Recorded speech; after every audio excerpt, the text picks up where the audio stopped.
À sport, les éléphants de Côte d'Ivoire humiliés hier par le Nzala national de Guinée équatoriale.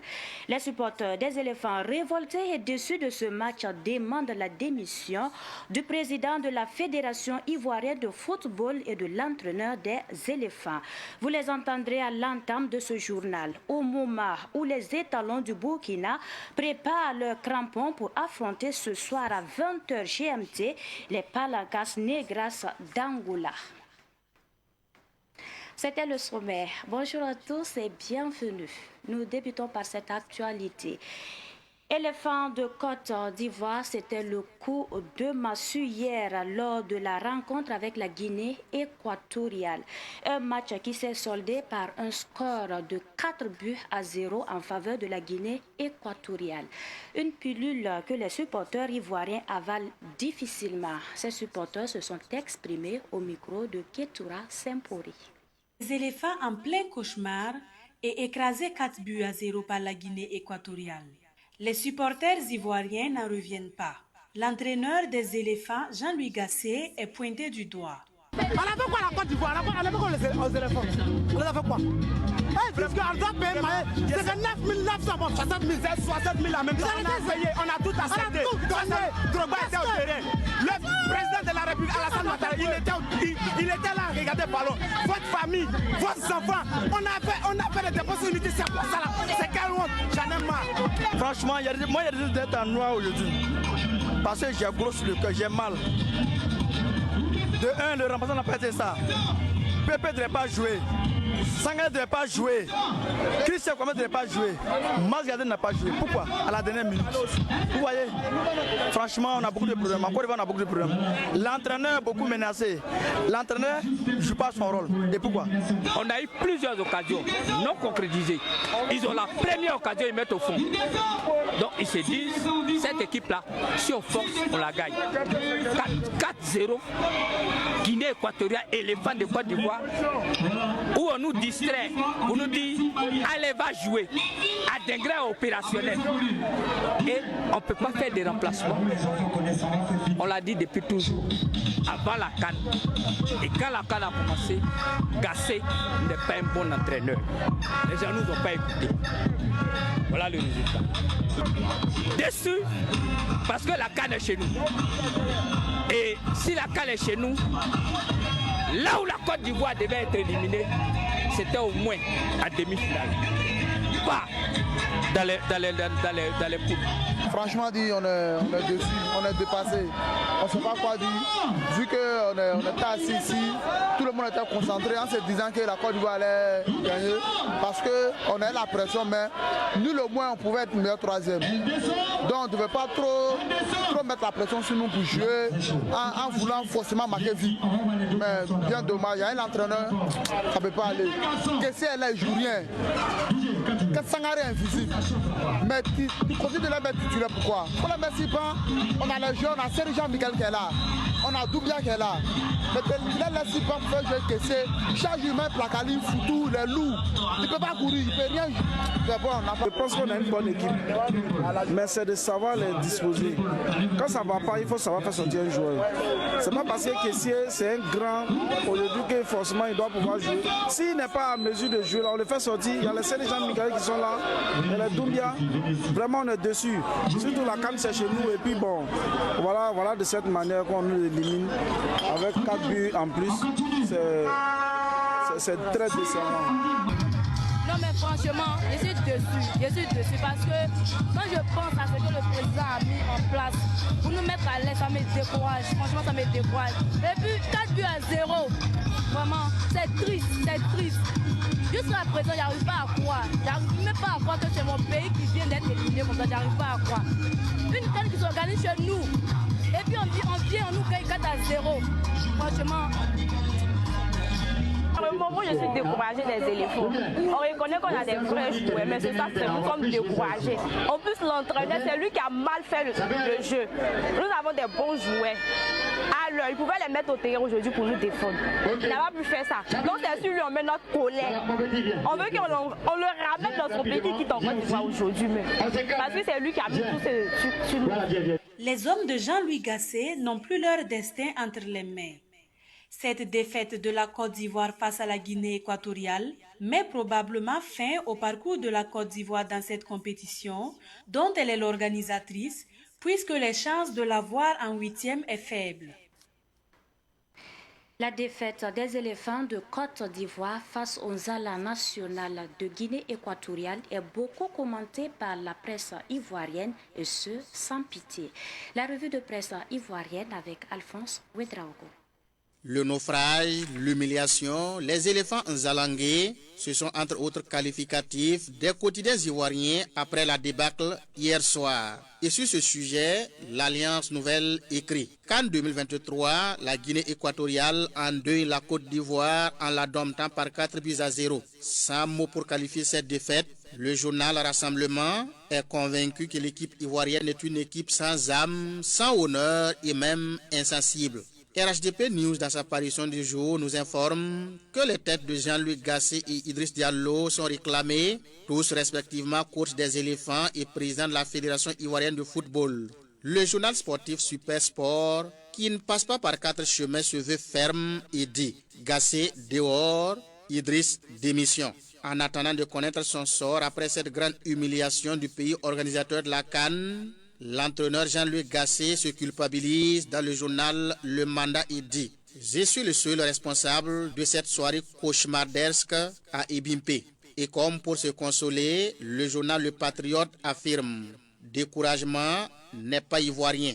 Oui, puisque les éléphants sont toujours dans le jeu, avec l'espoir que l'éléphant barrira à nouveau grâce aux oppositions de ce soir. En attendant, le pays organisateur de la CAN, la Côte d'Ivoire, en ballottage pour trouver une place en 8e de finale, tient son chapelet à main et nourrit un espoir sur un éventuel match nul du Cameroun pour revenir dans la compétition.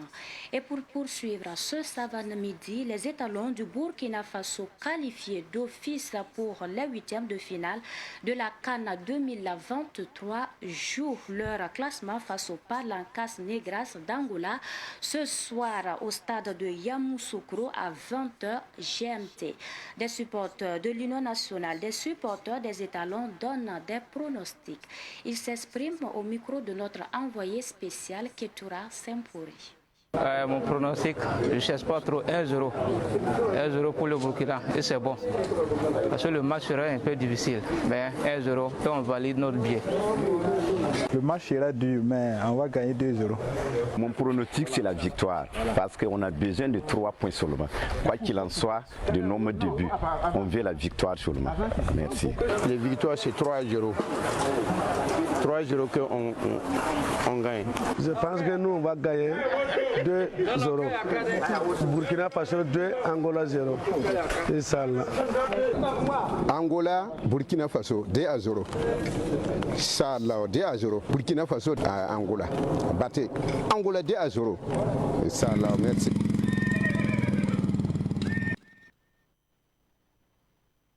Autre actualité pour poursuivre ce savant midi, le chef de l'État, le capitaine Ibrahim Traoré, a procédé au lancement officiel de l'usine de traitement des résidus miniers ce matin. Située à Kosodo, dans la zone industrielle, l'usine Golden N aura pour but d'extraire le restant des métaux précieux des résidus. Une initiative qui entre dans le développement du secteur minier. Plus de détails dans nos prochaines éditions. Et puis, je vous l'annonçais également en titre, le ministère de l'administration territoriale sonne le retour des circonscriptions administratives sur tout le territoire national dans sa dynamique de reconquête du territoire. Le gouvernement veut la présence de l'administration dans toutes les localités, surtout où les populations ont été résilientes. C'est ce qui justifie cette rencontre des régions avec le ministre en charge de l'administration territoriale ce matin. Les détails avec Germaine Farama.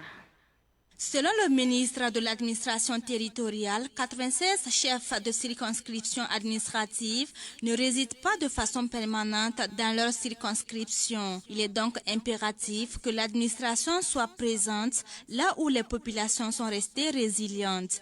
Pour le ministre, la présence de l'administration sur tout le territoire est capitale. Émile Zerbo. Dans toutes les circonscriptions administratives où il y a un détachement ou une unité de forces combattantes, les chefs de circonscription administrative doivent y résider. Cela s'impose d'autant plus que la réinstallation des populations dans leurs localités respectives doit s'opérer sous la conduite du chef de circonscription administrative dont la présence rassure non seulement les populations, mais également les autres acteurs, sans demander d'aller dans des endroits où les conditions sécuritaires ne le permettent pas. Il reste pertinent qu'il ne faudrait pas attendre que les populations réclament le chef de circonscription administrative à coup de manifestation avant d'agir.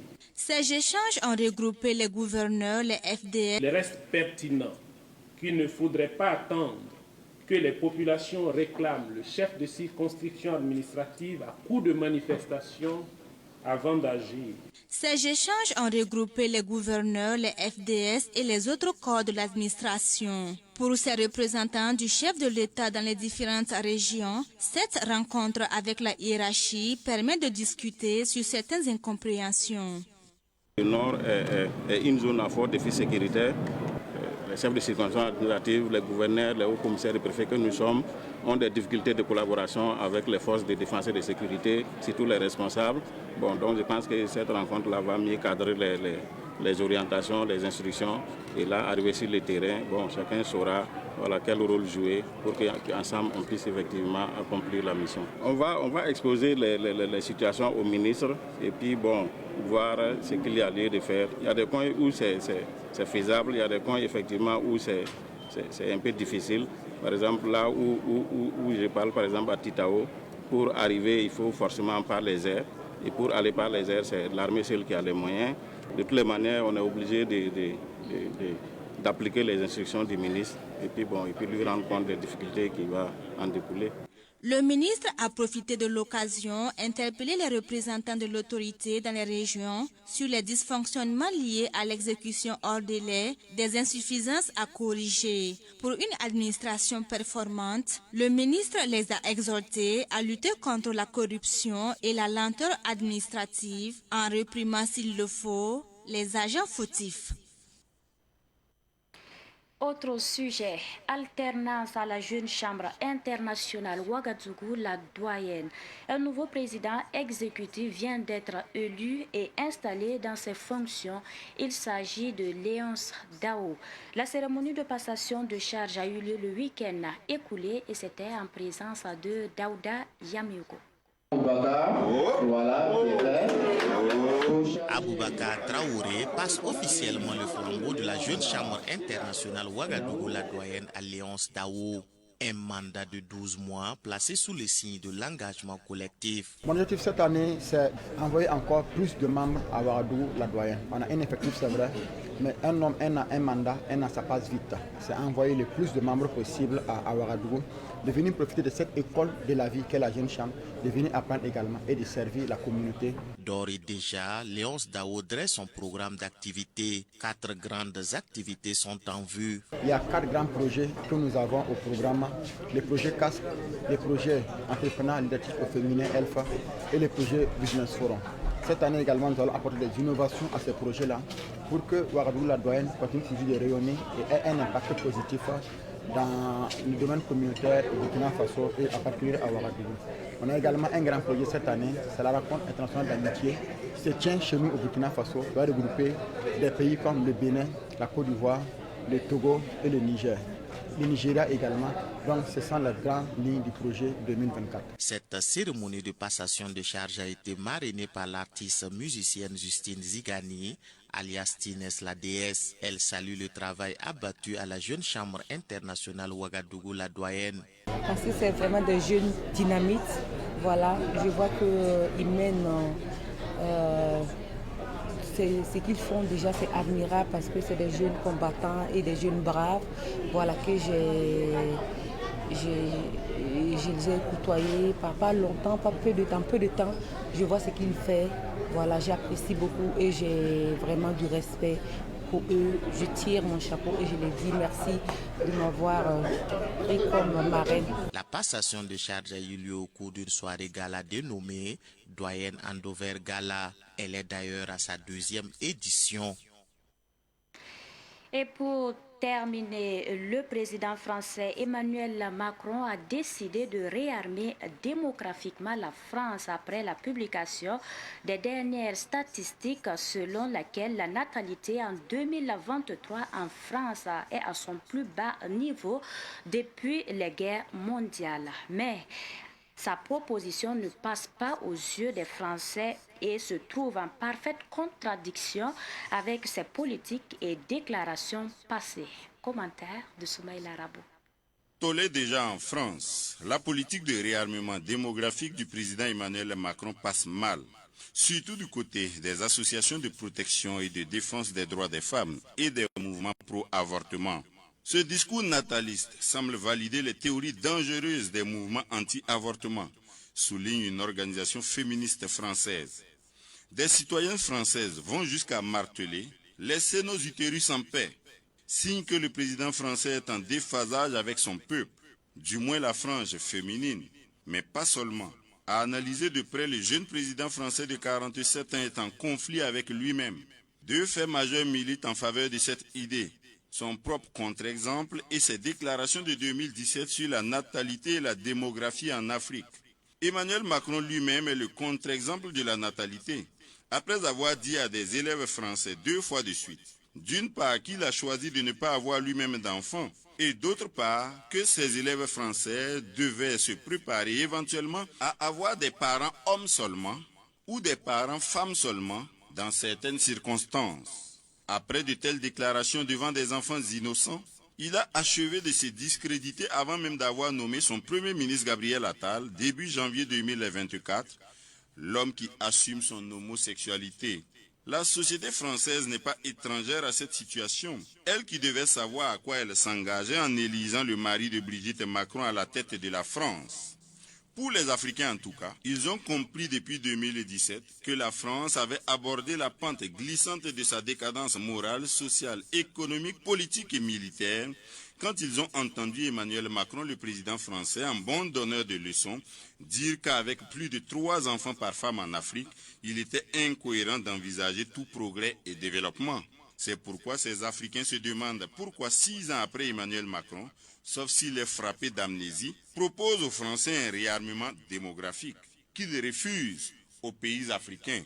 Décidément, les contradictions à l'Élysée sont devenues quotidiennes. Après les contradictions sur les coups d'État au Niger et au Gabon, après les contradictions sur l'Ukraine et le Sahel, après les contradictions sur les droits de l'homme en Palestine et en Israël, après. Finalement, est-ce que les Français savent ce qu'ils veulent? Est-ce qu'Emmanuel Macron sait où il conduit le bateau français? La réponse bientôt. Voilà, ainsi se referme ce Savane Midi. Merci pour votre attention. Merci pour cette constante fidélité. La suite du programme dans un instant.